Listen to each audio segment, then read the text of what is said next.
If you think you've been betrayed by family, buckle up. Mine didn't just steal money or tell lies behind my back. They did it while I was under anesthesia, scalpels digging into my spine, not knowing if I'd walk again, all to make sure I'd wake up to nothing. My parents, the people who were supposed to hold my hand, handed me the keys to a rotting, condemned house in the middle of nowhere while they signed over a multi-million-dollar luxury apartment to my perfect sister. They told me it was about fairness, about teaching me resilience, while she got the security. They said I was the strong one. What they didn't say, what I only pieced together later through a haze of painkillers and rage, was that the land my dilapidated house sat on didn't belong to them. They didn't even know who owned it. They'd been paying taxes on a ghost. They gave me a phantom.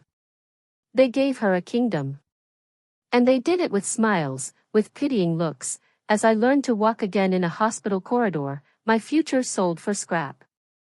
The final insult wasn't the deed, it was the phone call I overheard from my hospital bed, my mother's voice, light and airy, telling my sister, "Don't worry, honey, it's handled. She'll never be able to prove a thing." And that was the moment I knew, the real revenge begins now. If stories about quiet, calculated justice and the slow unraveling of perfect lies speak to you, then consider subscribing to this channel. What comes next isn't for the faint of heart, it's for those who understand that the deepest wounds often require the sharpest, most patient kind of healing. The pain after the spinal fusion was a living thing, a white-hot colony of ants chewing through the wires of my legs, and in that haze, clarity arrived not as a bolt but as a slow, cold seep. The surgery had been a gamble, the last resort after years of deterioration, and the recovery was meant to be my sole focus. My parents, Richard and Eleanor, visited daily at first, their faces arranged in masks of concern that never quite reached their eyes. My sister, Cassandra, came once, a blur of cashmere and Chanel No. 5, her perfume cutting through the antiseptic hospital smell. She placed a vase of ostentatious orchids on the windowsill, their exotic blooms like silent judges. "We're so proud of how you're handling this, Leah," my mother said, patting my limp hand. My father nodded, his gaze already drifting to the financial news on the muted TV. It was Cassandra who, with the gentle precision of a surgeon herself, delivered the news. "We've been thinking about your future, your stability," she began, perching on the edge of the visitor's chair. "The medical bills are going to be astronomical, even with insurance. And with your reduced mobility. Dad and I thought it prudent to simplify things." She laid a manila envelope on my blanket. Inside were 2 sets of keys and 2 deeds. One deed was for a property listed as the Cedar Creek Road Structure, Parcel 7B, in a town I'd never heard of. The attached photo showed a skeletal house, its roof caved in, shrouded in kudzu. The other deed was sleek, a condo number at the Astra Tower, in Manhattan. That one was made out to Cassandra Elaine Thorne. "The house is yours, free and clear," my father said, finally looking at me. "It needs some work, but it's land. It's solid. It'll teach you independence." My mother chimed in, "We gave Cassandra the apartment because, well, her networking needs are different. She's in that world. You've always been our practical one, Amelia. Our fighter." The keys to the ruin felt cold and jagged in my palm.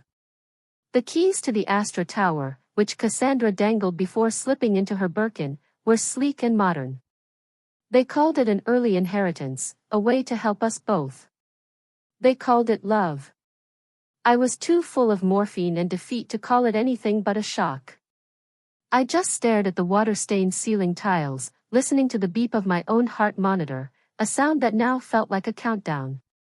It took 3 months before I could leave my rented apartment for more than physical therapy.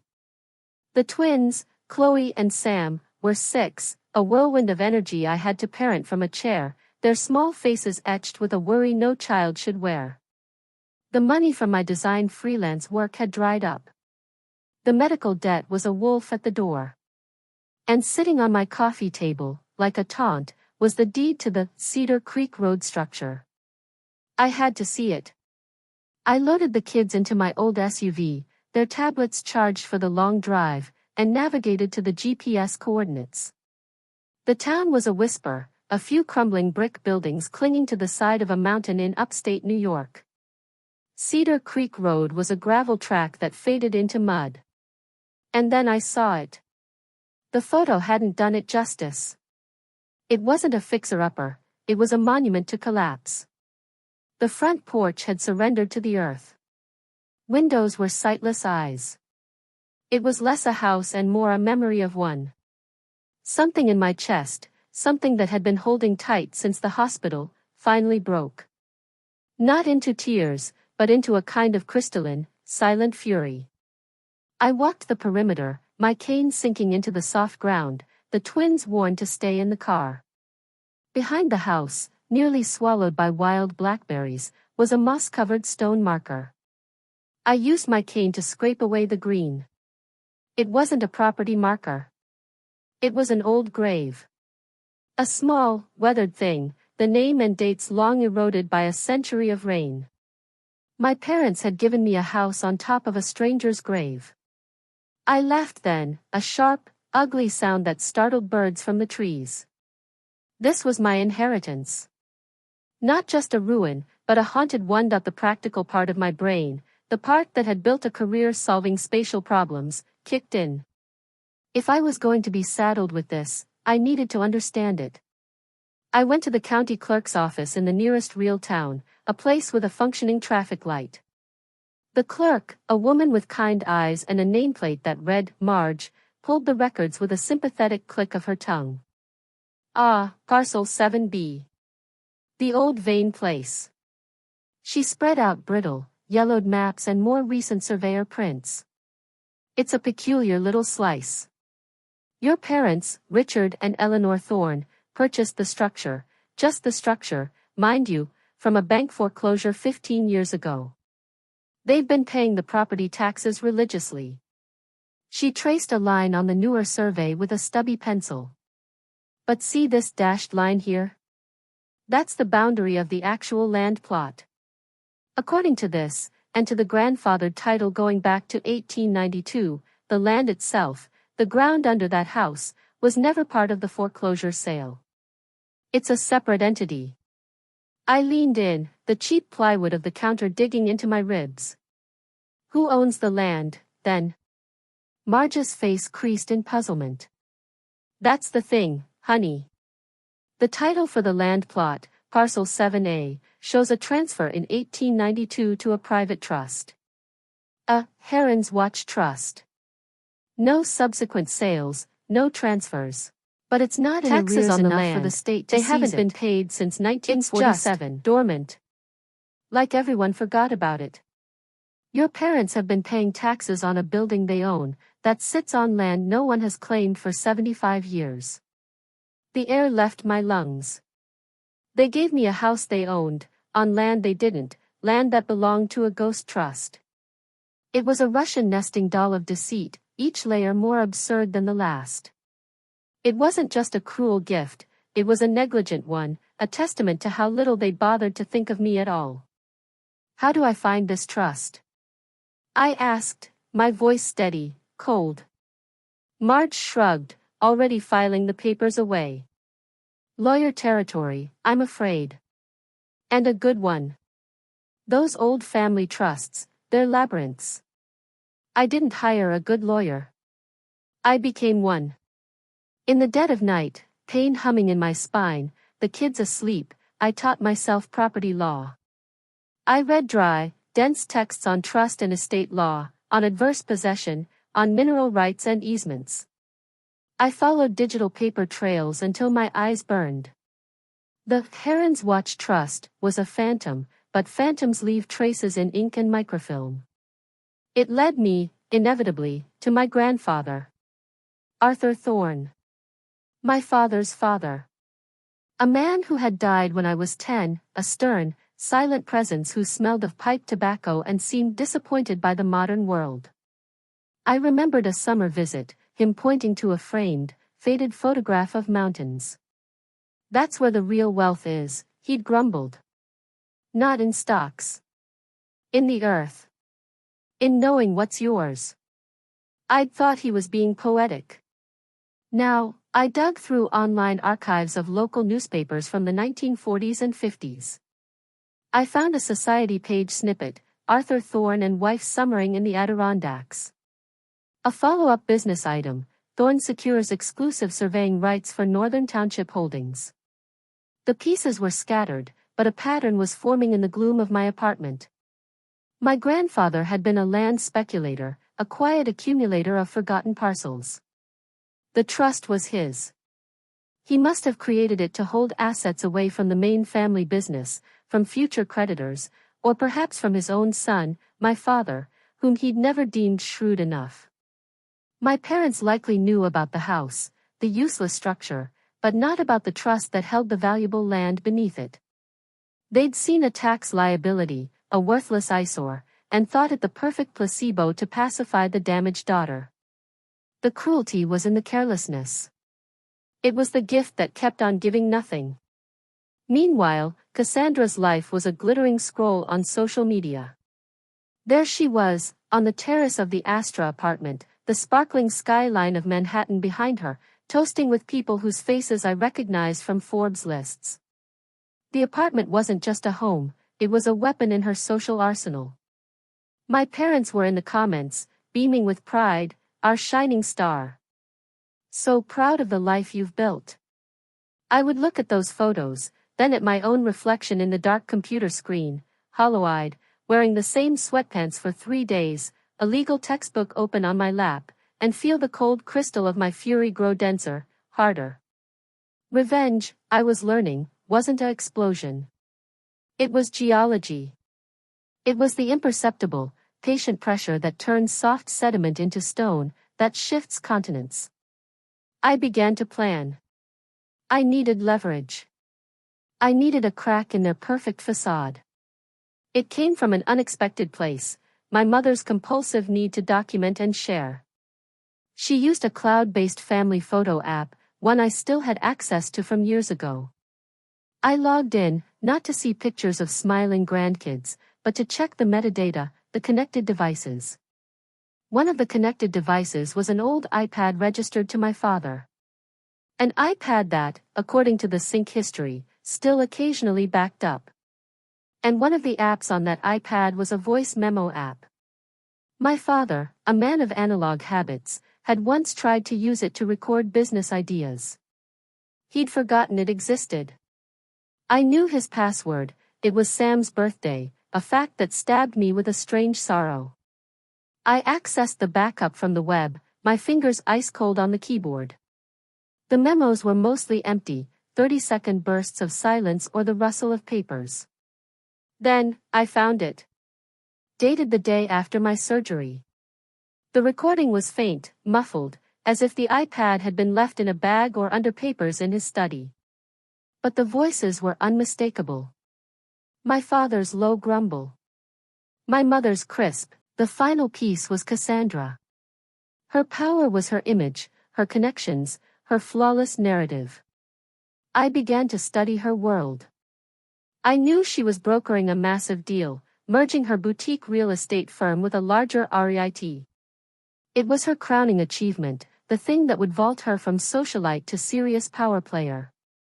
The deal was set to be announced at a gala at the Museum of Modern Art, a black tie event where my parents would beam from a table costing more than my annual medical bills.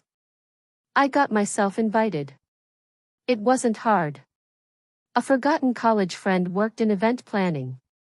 I wore a simple black dress, my posture straight thanks to the titanium in my spine, my eyes calm. I looked like a ghost who'd decided to attend her own funeral. The gala was a cathedral of wealth and whispered deals. Crystal glittered, laughter was a currency. I saw my family across the room, the epicenter of a congratulatory swarm. Cassandra was radiant, holding court. My parents looked older, smaller beside her, but puffered with pride. I waited. I circulated. I was polite, anonymous. Then, during the speeches, As the CEO of the REIT took the stage to praise Cassandra's vision and impeccable integrity, I made my move. I walked to the AV technician, a harried young man in a headset. I slipped him a folded $100 bill and a slim, unmarked thumb drive. "The family wants to surprise her with a tribute video," I whispered, nodding toward my parents. "It's queued up. Play it right after the CEO finishes, before she goes up. It's called Family Foundations." He glanced at the money, at the drive, at the proud family, and shrugged. It was a gala. Sentimentality was part of the program. The CEO finished to thunderous applause. The lights dimmed slightly. The giant screen behind the stage, which had been showing the REIT's logo, flickered. For a second, there was a black title on a white background, Family Foundations. Then, the audio began. Not music. Not a slideshow of childhood photos. It was a slightly muffled, but crystal clear conversation. My father's grumble. My mother's anxious whisper. Cassandra's chilled, analytical voice discussing my surgery, my containment, the worthless house on the worthless land.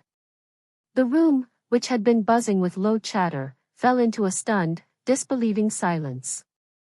On the screen, to ensure no one missed the source, were simple, slowly typed transcripts of the most damning lines, appearing as they were spoken. She signed the post-op consent, she'll never remember, simple asset allocation, the rotting wood. It's all she's ever been able to handle. And finally, my mother's terrible, quiet verdict, she needed to be contained. The recording was only 90 seconds long. It felt like a century. When it ended, the screen went black. The lights came up. All eyes were locked on my family's table. My father's face was ashen, his mouth a slack hole. My mother had her hands pressed to her cheeks, her eyes wide with a horror that was just dawning. But it was Cassandra I watched. Her elegant posture had frozen. The radiant smile was a grotesque mask, crumbling at the edges. She wasn't looking at the screen. She was scanning the crowd, her eyes frantic, predatory, until they found me. I was standing alone by a pillar, perfectly still. I met her gaze and gave her nothing. No smile, no glare, no triumph. Just a blank, silent observation. I was the containment now. The gala shattered into chaos. The CEO hurried off the stage, his face dark. The whispers were no longer about mergers, they were about monsters. Cassandra's impeccable integrity was now a punchline in the worst taste imaginable. I didn't stay for the aftermath. I turned and walked out, the sound of a world collapsing behind me like distant thunder. The fallout was swift and merciless. The REIT deal evaporated overnight. Cassandra's firm bled clients, then partners, then employees. Her social invites dried up. The Astra apartment, that symbol of her ascent, became a gilded cage. The mortgage was based on income she no longer had. My parents' world shrunk to the size of their shame. They called me, of course. First, screaming accusations. Then, weeping pleas for understanding. Then, finally, threats from their lawyer. That's when I sent them a single document, by certified mail. It was the deed for Parcel 7A, the land under the Cedar Creek house, now held by the Heron's Watch Trust, of which I was the sole trustee. Along with it was a simple letter from my lawyer. As the owner of the land upon which your structure unlawfully sits, you are hereby given notice to remove said structure within 60 days, or it will be considered abandoned property and demolished at the landowner's discretion. All back rent for the period of unlawful occupation is hereby waived. The ultimate foreclosure. They had given me a phantom house on someone else's land. I had become that someone else.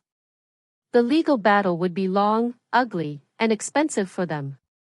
For me, it was already over. I had won the only thing that mattered, the truth was out, and the silence that followed was entirely of my choosing. I never spoke to them again. I sold the city apartment and, with the proceeds from a quiet settlement my parents' lawyer eventually begged me to accept just to make me go away, I bought a small, clean, modern house with a big yard for my twins. It sits on land I researched meticulously, land I own outright. Some nights, when the weather is right, I sit on the porch and I can almost feel the ghost of my grandfather, Arthur. I think he would have appreciated the geometry of it all.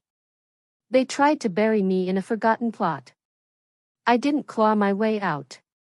I simply waited in the dark until I owned the dirt, and then I let the weight of their own words collapse everything they built on top of me. Revenge isn't a fire. It's the absence of light. It's the quiet, permanent cold that settles in after the last flame gutters out, revealing the barren, beautiful landscape that was there all along.